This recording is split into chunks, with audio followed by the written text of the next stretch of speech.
సామాజిక అస్త్రం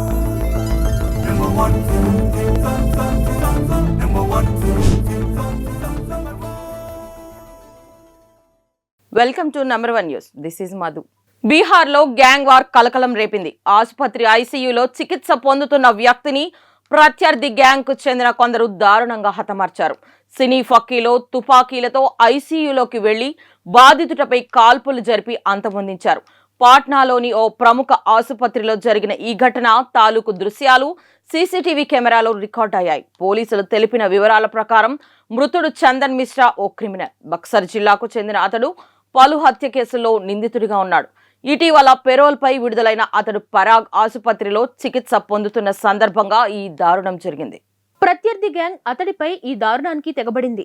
Chandan share gang ఈ హత్య చేసి ఉంటుందని భావిస్తున్నాము. నిందితులను పట్టుకునేందుకు ప్రయత్నిస్తున్నాము అని senior superintendent of police Karthikeya Sharma తెలిపారు. ఇటీవల బీహార్లో పలు హింసాత్మక ఘటనలు చోటు చేసుకున్నాయి. వ్యాపారి గోపాల్ ఖేమ్కా, బీజేపీ నేత సురేంద్ర కేవత్, లాయర్ జితేంద్ర మహాతో హత్యలు రాష్ట్రంలో సంచలనం సృష్టించాయి. ఈ నేపథ్యంలో పట్నా ఆసుపత్రి హత్య తీవ్ర కలకలానికి దారితీసింది.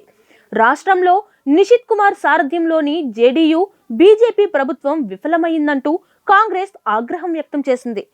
బీహార్లో ఎవరికీ భద్రత లేకుండా పోయిందని ఆర్జేడీ నేత తేజస్వి యాదవ్ మండిపడ్డారు. ప్రభుత్వ మద్దతున్న క్రిమినల్స్ ఐసీయూలో చొరబడి పేషెంట్ ను హత్య చేశారు. 2005కు పూర్వం ఇలాంటి ఘటనలను చూసామా అని ప్రశ్నించారు. ఈ దారుణానికి పాల్పడిన క్రిమినల్స్ ను వదిలిపెట్టేది లేదని రాష్ట్ర ఉప ముఖ్యమంత్రి విజయ్ సిన్హా భరోసా ఇచ్చారు. లోతైన దర్యాప్తు చేపడుతున్నామని అన్నారు. మరిన్ని లేటెస్ట్ అప్డేట్స్ కోసం చూస్తూనే ఉండండి నంబర్ 1 న్యూస్. సామాన్యుడి చేతిలో సామాజిక అస్త్రం.